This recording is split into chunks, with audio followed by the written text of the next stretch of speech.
Most of you are familiar with Vedanta. Some of you have heard of something, some of you are pursuing it in different ways. We all are in the journey, and that's why the name, the group is Vedanta Satsang. It's a journey of all seekers, all like-minded people who wants to correct ourselves. The common aspect in all of us is we understand there is enough problem in the world, but our approach to life is let me correct myself, which is in my hand. The world is what it is. Whatever I can do, I try and do it. But beyond the point, I cannot interfere with the happenings in the around me, outside me. What I have a control on is myself. What am I doing about myself? And when I say about myself, my thoughts, my ideas, uh, my actions, how do I think, how do I feel, how do I react to people, and the rest of it. So the book Vedanta Treatise, Swamiji has written, it was released in the first version came up in 1978, long back. And at that time, Swamiji took almost 20 years to write this text. What is this text all about? It's talking about a complete understanding of Vedanta. So he starts from the basics, he goes step by step and takes you to the ultimate reality. What is Vedanta? We'll come to the understanding of it. But even the basic understanding of this knowledge helps us to channelize our direction, our thoughts in something more productive in life. If you think about it, what is the most common problem or the universal problem we all have? What is the universal problem in life? Anyone? Ketu? Yes, Indiani, sorry, you have to unmute.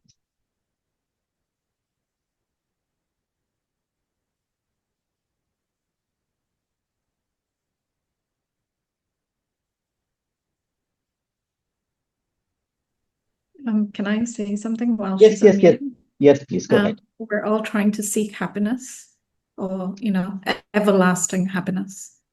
Right. Okay. Do you see it as a problem?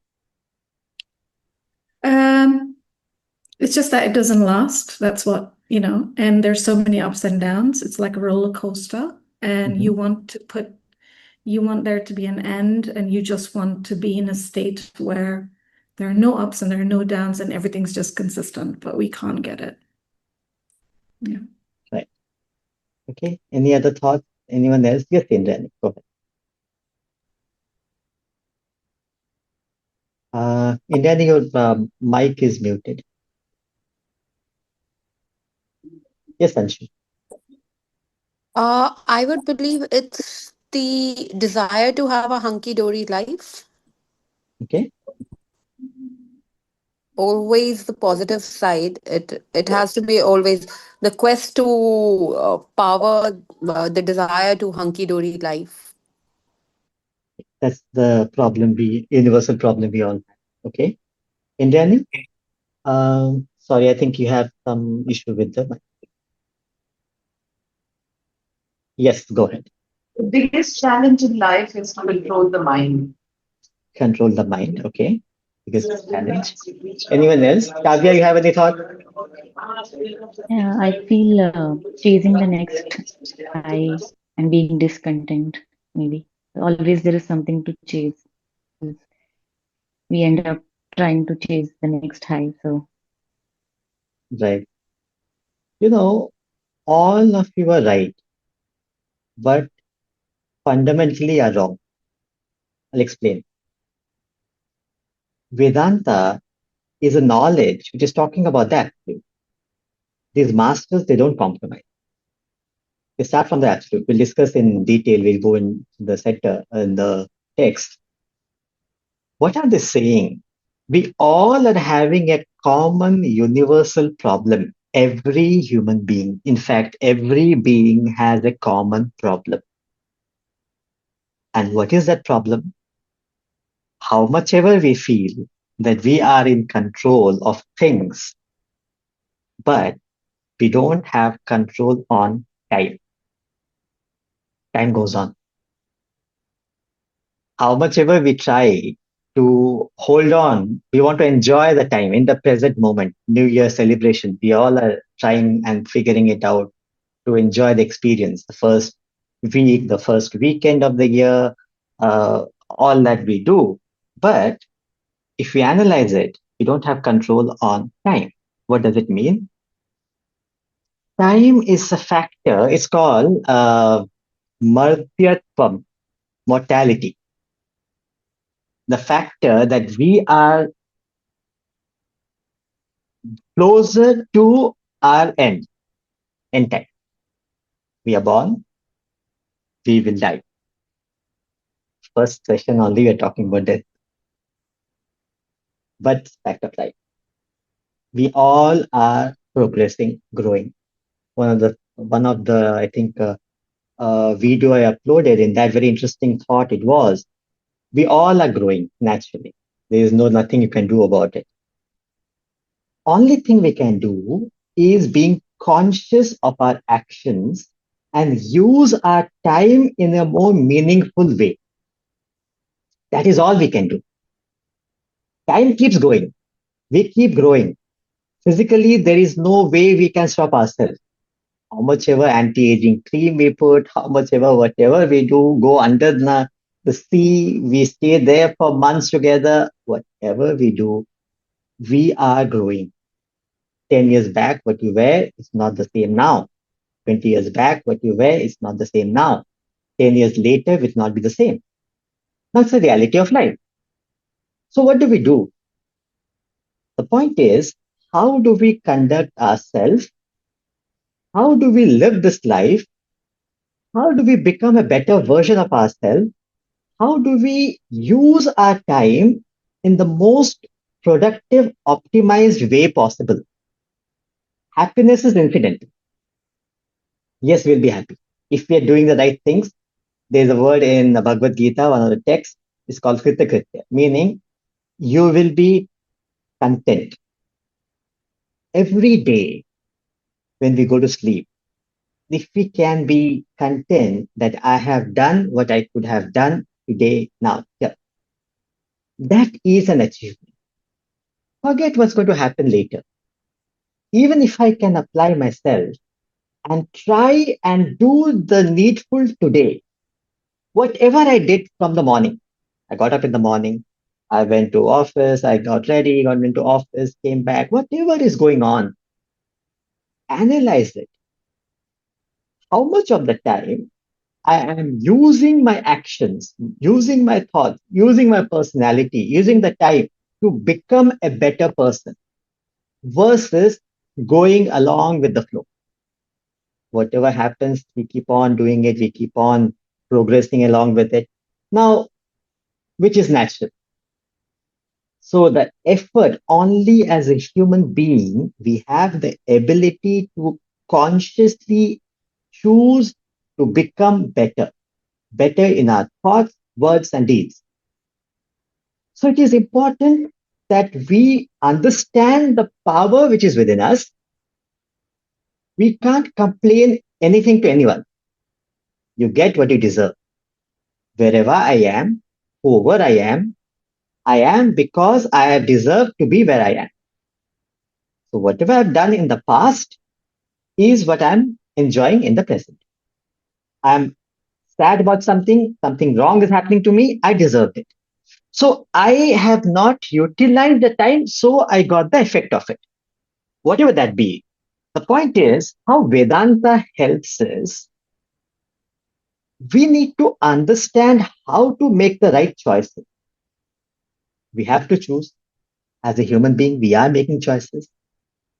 Now, how do we know that if this choice is going to help me to become a better version, better person? What is better? Define it for yourself. Where do you see yourself 1 year down the line? No, we keep making resolutions. I was talking to Varsha recently. Resolutions, we always go back and see that it never, whatever we made, it's again, we are repeating it. Why does it happen? Because we are not consciously applying ourselves and doing something about it. Either we have over assessed it or we are under assessed. We are not really applying to make become the better or different version, different person. We are still comfortable. We try to choose to be in the comfort zone. Now, this text, Vedanta Treatise, Vedanta is the only knowledge available to human, available to mankind, is talking about the method, the way to counter the effect of time. How can you become immortal? That's the knowledge all about. That's the essence of Vedanta. Yes, we talk about practical application. We talk about day-to-day understanding. We do talk about, that's the absolute. How do we go about in our everyday affair? All that is a fact of life. Yes, we do it. But the main message, the core message of Vedanta is something more subtle. And this is the only knowledge, only place where we will get on, have the access to that information. So it is in our interest to understand it and apply in our own way. Now, as we said, let's start with the text. Vedanta Treatise, the Eternities. Okay. Treatise is defined as a written composition treating a subject formally or systematically. The word treatise is used to define a presentation which is formally done to explain a subject. Which subject here is Vedanta. So a formal way to explain the subject of Vedanta is Vedanta Treatise. The Eternities. The Eternities, the capital E symbolizes referring to the ultimate reality. In fact, Swamiji went back to the chambers, and in the chambers, earlier version, they had the Eternities in small e. So he went back to chambers and said that, the Eternities means referring to the ultimate reality. So it can't be small e, it has to be capital E. And they obliged and they modified it in the later version. So Vedanta Treatise, a formal version, a structured presentation of the subject of Vedanta, which is referring to the subject matter of the reality. Now, coming to the preface. So we'll get into the first part. This is a quote by Swamiji. He says, living is an art, a skill, a technique. You need to learn and practice it, as you would to play a musical instrument or fly an aircraft. What he's saying is, living does not come naturally. Just because I'm born, just because I'm growing up, just because I'm become old, does not mean that I know how to live life. The question would be, what do you mean by that? How do we say that? What is meant by true living? True living is when you are sure about, you're clear about your course of action. You know what you want to do. You know where you're going. You know why you're doing it, relatively or at the absolute level. Whatever you're doing, you're sure about it. It's not an ego or arrogance we're talking about. We're talking about a clarity in life. So the knowledge gradually gives you a clarity. What is my purpose of life? What do I want to achieve in life? As a human, as a person, what should I be achieving? My ability, my capacity, my talent, I will know the best. So living is a technique, is an art. You need to learn and practice it. Only when you know the art, you enjoy it. Example would be, imagine I'm assuming that all of us don't know surfing, water surfing. Imagine you have to go and you're, for whatever reason, you're with your friends and you are asked to go for surfing. It will be a challenge. It will be a torture. You would not like to go anywhere near because you don't know how to surf. Even if you try, it will be like you're scared of the waves. You will try to do something, you come back with red short eyes. But if you know how to do surfing, you will look for the highest tide, highest wave. Right? People go to different part of the world, Sri Lanka. They go to different places just to get the high tide. They will not go to Chennai beach. They will not go to Bombay, Chowpatty, because they want challenges. They enjoy challenges. What is the challenge? High tide. When the water is high, they ride over it. When the water is low, they go under it and they come up. They enjoy that ride. Now, me and you will try to avoid it, see it as a challenge. They don't see it like that. Why is it so? Because they know the technique of surfing, water surfing. Similarly, in life, friends, if we know the technique of living, the art of living, whatever the situation be, whatever the challenges be, we will be fine. We'll enjoy the challenges. We don't look forward for that. If it's there, we are not complaining, criticizing, groveling about it, but we are trying to do something about it. We know how to handle it. Vedanta teaches us to face life head on. It's not about running away.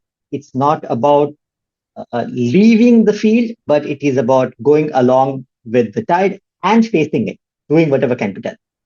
Sorry, Nisha, I just mentioned before the session, whatever questions you have, please write it down. I'll complete the portion which we want to cover, and then we'll take up the question. For your reference, you can also put it in the chat if at all you wish to. So, in the preface, so the text we are covering is the Vedanta Treatise.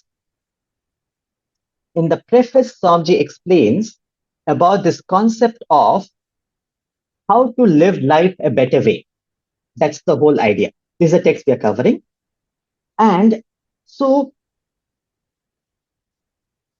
the technique is not being taught in the schools and colleges. So Swamiji mentions here, it is important that we learn this technique and we live life before we get into mainstream life. So it should be in the schools, colleges, and only then we have a better way of handling the challenge. It's not when you are in the challenge, you're trying to figure out what to do. Instead, it should be that you know what to do, how to handle it, and as things happen, you keep on managing it as it comes. So we'll get into the portion of the section division we have. So the text is categorized in 3 sections. So if you can see here, just for the sake of it, then we'll get into so if you see the content, there are 3 sections to the text. The first is the section 1, which is the introduction to Vedanta. I'll go in a little more detail into it. The next section, these are the chapters in it. I'll cover it in brief. The next section is practical Vedanta. And the third section is talking about the essence of Vedanta. And that's the ultimate reality talking about. Now, the introduction to Vedanta, it starts with the concept of the first idea. The first chapter is talking about the role of Vedanta. So it starts from the basic understanding, which we'll be covering the few of the topics from this chapter 1 we'll be covering. So overall, what's happening is section 1, section 2, section 3. There are 3 sections.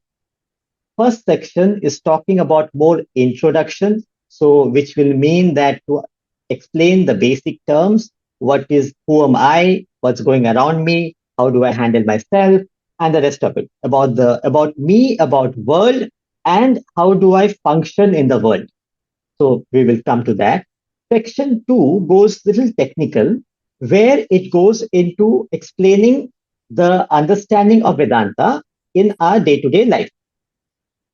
And the third section goes where I'll come in that, where it goes more subtle, explaining the core knowledge or core subject matter of Vedanta being the concept of the reality. What is the reality? The basic questions we all may have. Who is God? Where is God? What is God? What is that reality all about? So the illusion, the reality, that's the topic matter of section 3. So starting with section 1, the first chapter, it talks about the role of Vedanta in our day-to-day life. How does Vedanta help? What is Vedanta? What is the meaning of the word Vedanta, which we'll be covering in today's section. Chapter 2 is talking about world and human being, where he talks about how do you analyze. So we are going from known to unknown. Reality is unknown. We don't know what it is. What we know is ourselves. So we go from our personality, we go from the world which we see, we go subtler and come to understand the human being. When you meet the world, there's experience, and that's what we'll discuss here. And then we go into the third, which is life exposed, which examines the components of life, the inner workings of the personality, the body, mind, and the intellect. Our personality is made up of 3 aspects: the physical body, the emotions, which is the mind, and the intellect is the thinking. Next is the code of living, where we try to understand the principles of right living. What defines something as right or wrong? On what basis do we go about it? So it gives a guideline that this is the way we can understand. Remember, we said about choices. This gives us an understanding of on what basis do I apply myself to make the right choice. And then, interestingly, if you go to the understanding of body, mind, and intellect, it gets into the first level. The grossest is the action. Then it says, chapter 5 is exigency of action. How do you act properly? How do you become dynamic? How do you become successful in life? How does Vedanta helps in becoming active, dynamic in life? The next is talking about the mind. So it will be about emotion. Very interesting topic. The chapter name, chapter 6, strength of emotion.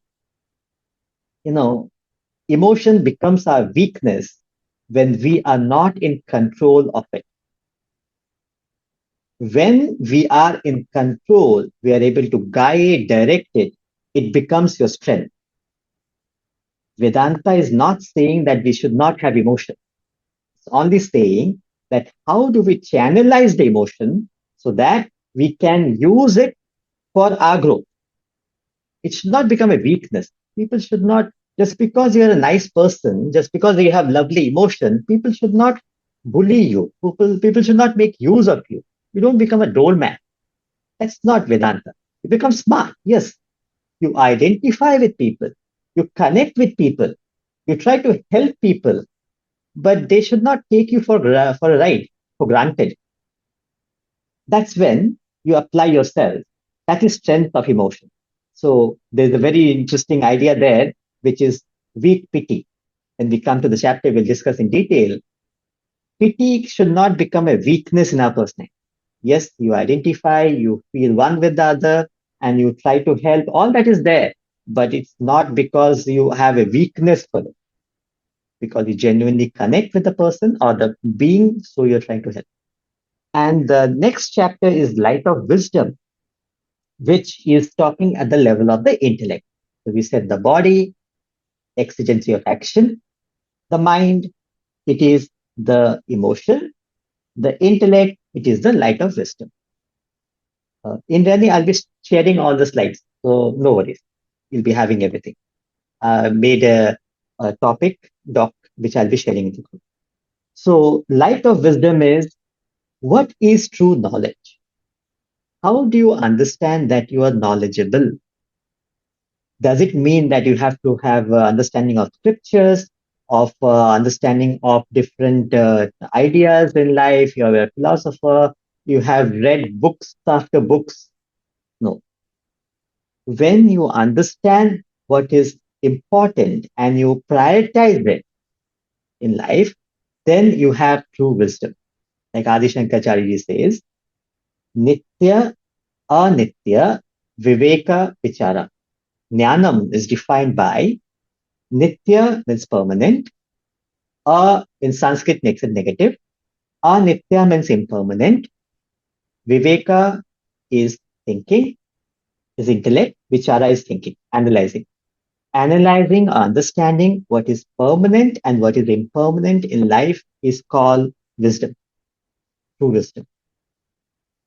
So that's the topic for chapter 7. And then he goes into the last chapter in this section, which is the culmination of human life, where he's talking about having used, improve the body, the action, the emotions, and the thinking, the intellect. What next? That's where the culmination of human life comes. Most of us, if not all, we believe yoga and meditation is spirituality. Whereas we need to understand, yes, it is part of spirituality, but it is not spirituality. Spirituality is an attitude of being, growing as a human being, defined by being in control of your personality. Somebody mentioned in the beginning, the biggest problem is being in control of the mind. So the spirituality is all about being in control of our mind. We don't realize how our mind tortures us, completely tore you apart. Imagine children around, kids, they completely take away your peace of mind, agitate you, disturb you. Does it mean that they are wrong? No. If you do not have a control on the child, they will create a havoc in your personality. Similarly, mind is like a child in us. If we don't have a control on the child in the mind, we will be in trauma, we will be agitated, disturbed. So culmination of human life is, that's where it's talking about the state of meditation and realization. In fact, the section 2 goes deeper into that. We'll cover that. So it requires a preparation of the personality. Without preparing, you cannot get into the higher level of spiritual growth. What do you mean by that? Jogging is the best way of exercising. Everybody should be doing it. You should go to the gym, you should go to jogging, right? Now the question is, for whom? A person who is not able to walk, who's not able to function, he got an injury. Will you say jogging is the best way for him? No. Then for whom it is the best thing to do? For a person who is normal, who is fit, who is relatively able to perform, to execute, for him, jogging is best, is good. You should be going to gym. But if you broke your ankle and you go to the doctor, he said, do not go to the gym for months until you recover. Do not do jogging. Is he against you? No. He wants you to prepare you, be ready for that. And that's what we mean by the effort has to be in the preparation. So meditation is the last phase of spirituality. With the disciplined mind, you are prepared to meditate, and the last phase is realization. So In the chapter 8, Tom is talking about the culmination of human life to achieve the ultimate goal by shifting focus from the external world to the changeless within. Section 2, the practical Vedanta, presents a systematic journey inward, a technique for dynamic living, leading from self-understanding to the ultimate state of absolute peace and bliss known as self-realization. Now, the section 2 is technical, where he is going deeper in the personality. The first chapter, chapter 9, is talking about human composition. Remember, in the first section, we talked about body, mind, intellect. Here, he's going deeper. Traditionally, it's called as panchakoshas. So the 5 sheets of the personality, which is what he is referring here. The outermost sheet is called the Annamaya Kosha, the food sheet. Then comes the Pranamaya Kosha, the Manomaya Kosha, the Vijnanamaya Kosha. So these are 5 layers of our personality. And then he goes into the self-analysis, looking inward. To understand something outside, we have to understand inside. Only then we are able to relate to it properly. And then he goes into a very interesting topic.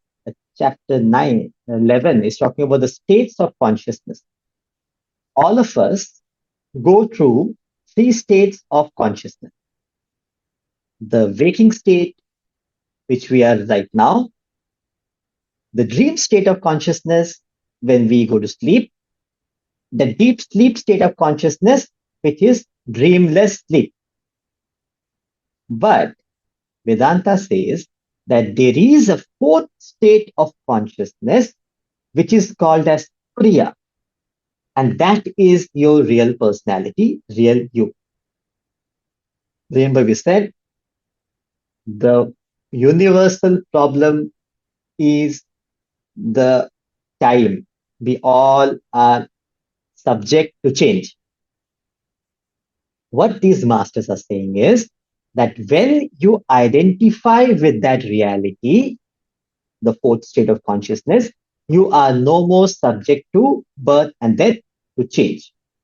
Now, whatever that be, will come in detail and will come and understand it. That's why I said it's a technical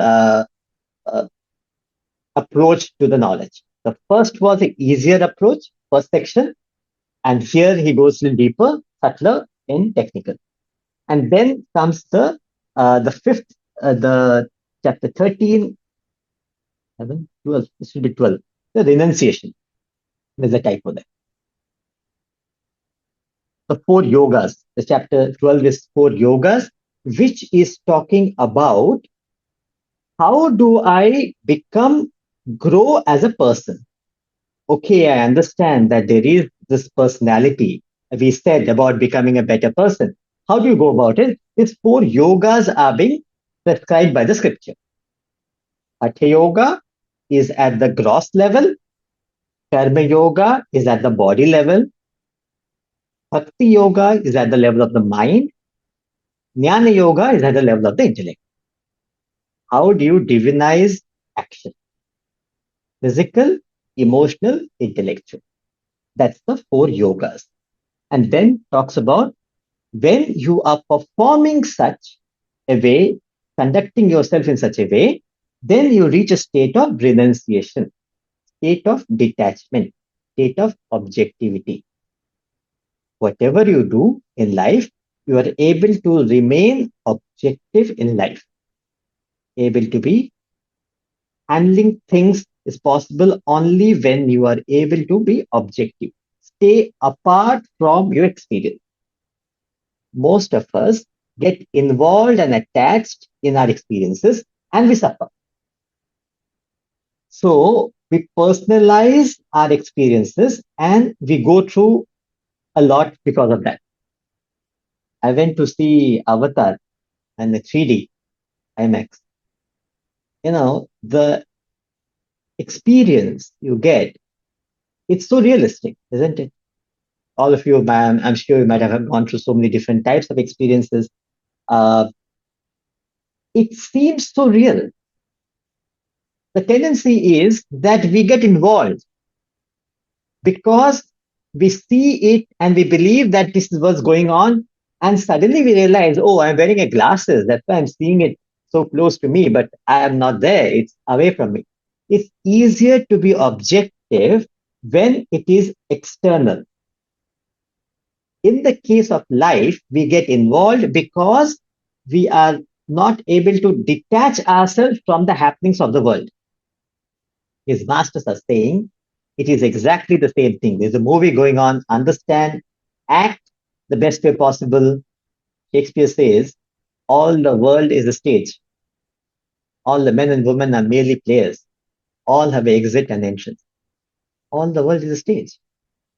Understand your role, play the best of your ability, and move on. No prefix, no suffix. That attitude in life is called detachment, renunciation. It's nothing to do with giving up. Renunciation is not giving up. In fact, Swamiji analyzes different aspects, different questions, and explains that it cannot be giving up. What can you give up? Where will you go? There's nowhere to go away. It is a mental detachment, which is what they're referring to, which is called vairagya, which is called renunciation. And then comes meditation. When you are qualified, your mind is prepared, then you are ready for meditation.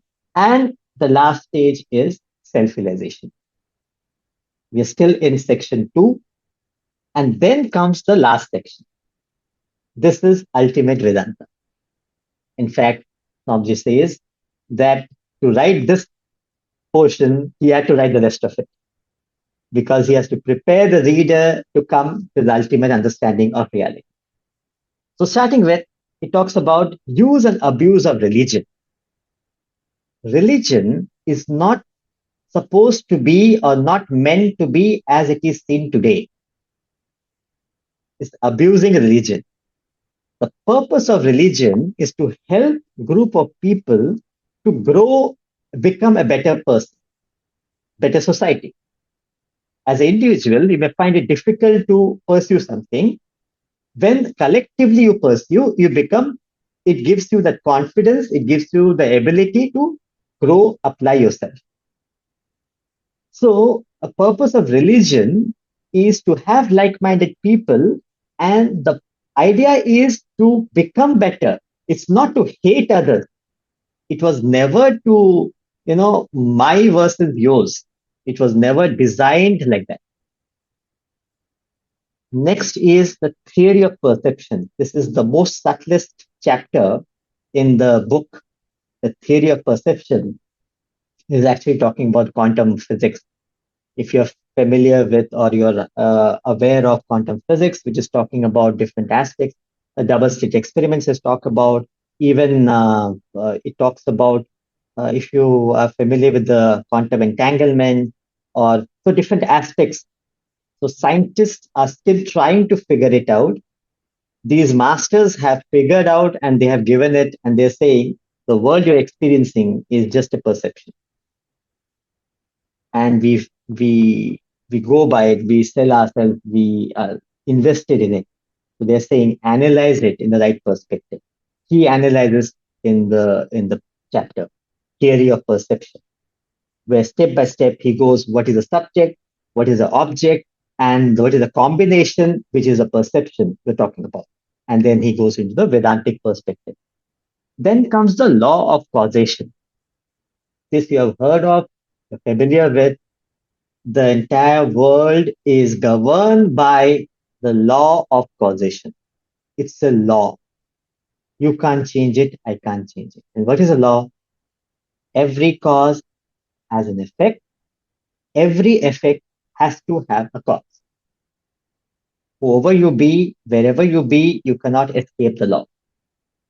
Now, understanding this law helps us in functioning in a better way. What do you mean by that? Imagine you throw a ball. Will you ask your friend, will the ball come down? No. Why? Yeah, sure, of course, the ball has gone up, it will come down. What's the big deal about it? How are you so sure? There's a law governing it, law of gravity. It has to come down. But in life, we doubt ourselves. We doubt our actions. We don't know what's going to happen. I don't know. We question. We go to the palmist, we go to soothsayer, we go to different people asking for not their life, our life. Can you imagine? I am asking what's going to happen to him. In other words, let's say there is a student. He has the exam coming up. Now, he has never studied for the exam. He, last day of the exam, he goes to a temple and then go for exam. What will happen? How will he perform? Sad. A person who has studied throughout a year, he may not have even gone to the temple. How will he perform? Is that a miracle? Is that something happen out of nowhere? There's a cause, there's an effect. The cause is he prepared for the exam. The effect is he did well in the exam. The cause is he has not prepared, he has not performed in the exam. Full stop.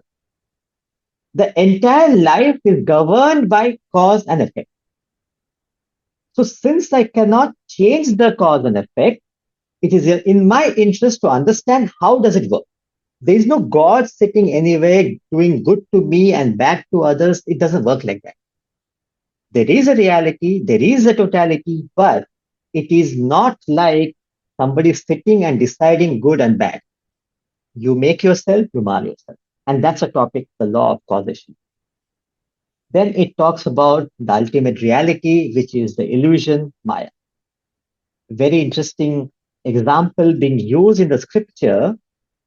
They talk about rope and snake. Example.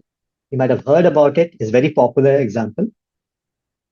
Rajas Sarpa Nyaya.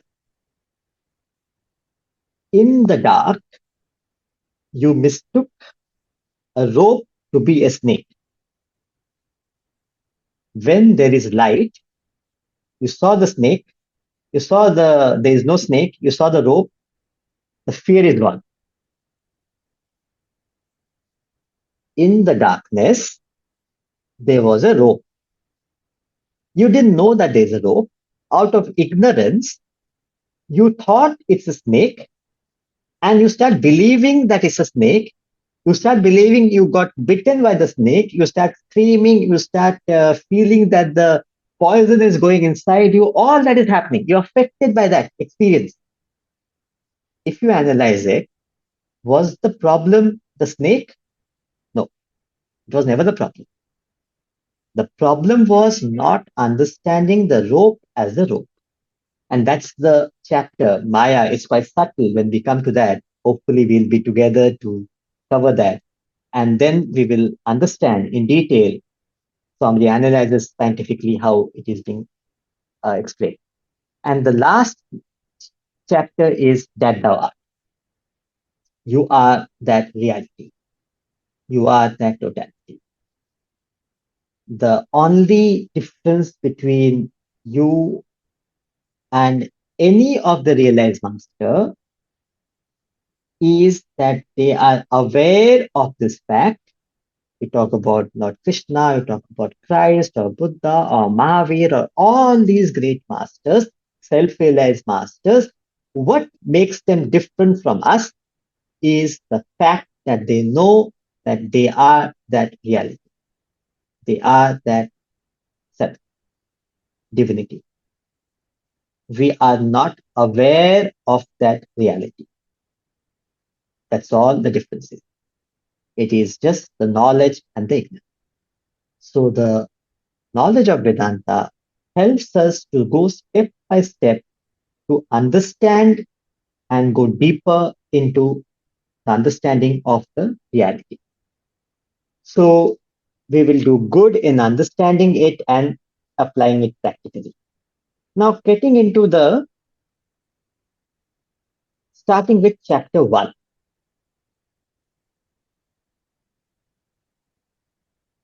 Yeah.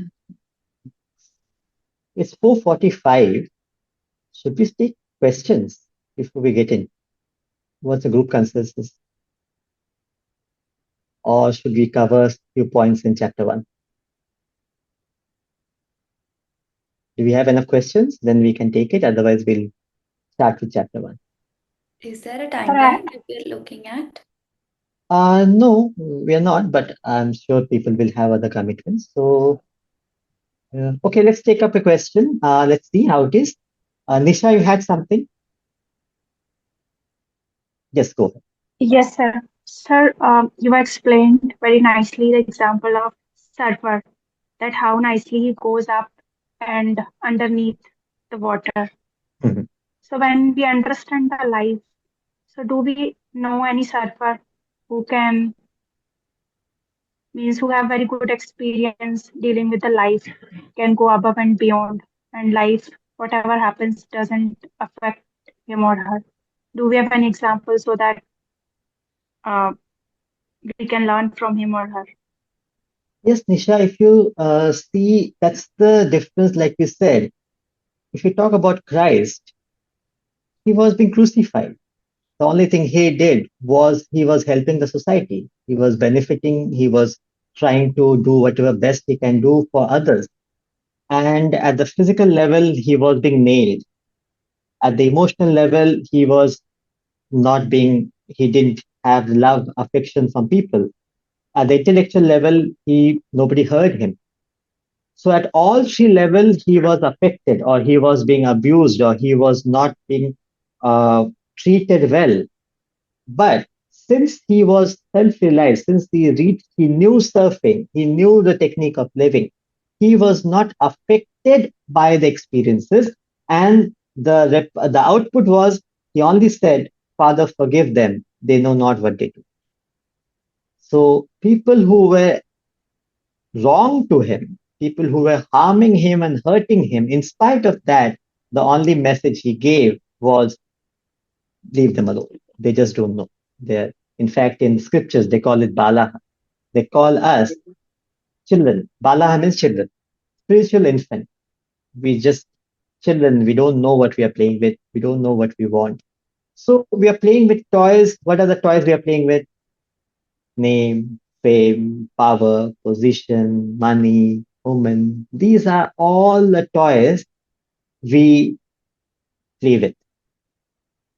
Whereas what these masters are saying is, like you said, what is the technique of right living is giving value, giving importance to what is permanent and not giving priority to the impermanent aspect of life. So, Nisha, we have examples, we have people around us, we have realized masters in the example of realized masters who have gone beyond the affectation of the world, of situations, circumstances, whatever they're going through, they are not affected. In fact, they are using it and they are becoming better. So it's not, it would be very, if it is only when you reach the ultimate, you are detached, you are better, then it is of no use. I mean, how many people will reach the ultimate state? It is not like that. There is, as you start progressing in life, you automatically become better and better in life. So it's one of the things we say is FIR. FIR is, how do you know that you're growing as a person? Frequency, intensity, and rebound factor. How frequently you get affected, how intently, how intense you get affected, and how quickly you get back. That improves. So with the knowledge, as you ground yourself with the understanding of life, of the world around you, automatically you don't get affected so frequently. Otherwise, everything has to be according to my liking, my mind, only then I'm happy. So the frequency of affectation reduces, the intensity of affectation reduces, which means that how deeply you get affected is not the same. It's okay. You had a bad day, you had a bad something went wrong, you move on. You are able to move on. And the rebound factor. So you are able to get back to your normal state faster. So yes, Nisha, to answer your question, they are example of the absolute of people who are in the state and not affected by anything happening in the world. And that's what we are referring to the technique of right living. However, it is not just that absolute, even relatively, as we keep progressing, as we're becoming better and better, we are more in control of our personality, more we are able to enjoy the world around. Sure. Thank you, sir. Any other questions?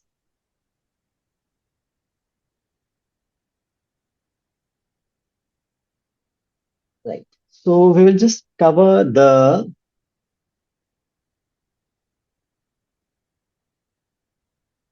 basics. The first topic of chapter 1 is talking about science and Vedanta. What is Vedanta? Vedanta is made of two words, Veda and Anta. Veda means knowledge, Anta means end. So Vedanta means end of knowledge, culmination of knowledge. That's the direct meaning, literal meaning of the word. Now, as you know, we have four Vedas, Rig Veda, Sama Veda, Yajur Veda, Atharvana Veda. These are the four book of knowledge. Each of the text, these texts covers different aspects of life. Self-realized masters, they gave out this knowledge in different ways. So how to live life as a householder, how to live life as a student, how to live life in different aspects. As if you are handling a country, how do you handle yourself? Different aspects are being given. Even Ayurveda and Dhanurveda, which is the art of archery or even medicine, is being part of the Veda. Right? In fact, in Indian tradition, we do have this chantings, which is very common, the Sama Veda, which is more like melodies and chants, which is being used in the, we have the marriages and all these places, we use the Sama Veda. So the last portion of the Vedas. So imagine the four books. Each book, the last chapter of each book contains the meaning, the significance, the deeper import of the rest of the text. So book A, B, C, D, four books. Book A, the last chapter, contains the deeper import of the rest of the text. That's the significance, the meaning, deeper understanding of the text. It can call it as an index. Similarly, the book B, C, D. Those are called as the Upanishads. You might have heard of the word Upanishads. Upanishads are nothing but a conversation between a teacher and a taught, a seeker. The self-realized master and the seeker of truth. The conversation are recorded as Upanishads. Those are the authentic texts. So in simple word, Vedanta is nothing but the knowledge of the Upanishad. Veda plus Anta is Vedanta. Knowledge which is contained in the end portion of the book of Vedas is called as Vedanta. And those end portion, the content is nothing but the understanding of the Upanishads. Those are the Upanishads. So since it is a knowledge, so the direct understanding is Vedanta is the knowledge of the Upanishad. Okay. Now, if we try to understand the next idea which Swamiji covers in chapter 1 is talking about our experience. Life is equal to series of experiences. All of us are going through different experiences throughout the day, throughout our life. How do you say that my life is good or bad based on different types of experiences you have? If you have good experiences, you say your life is good. If you have bad experiences, you say your life is bad. So then if you have to improve the quality, get control of your experiences, you have to break down what is an experience. An experience is made up of two factors, you and the world. When you, the individual, meet the world, there is experience. And when we have multiple experiences, that's called as life. So if you have to improve your experiences, you have to improve the world and the individual. So what is happening is people are improving the world. If you see the advancement in technology today versus 20 years back or 30 years back is very different. Even to make a call, you have to wait. International call is even domestic is a national call is you have to wait for days sometimes. Versus here you can call any part of the world and you can connect. It's quite advanced. Leave aside the AI is taking up the different level of advancement. So the world we are attending, which is external, but all that we are improving in the world is not able to improve the quality of our experiences.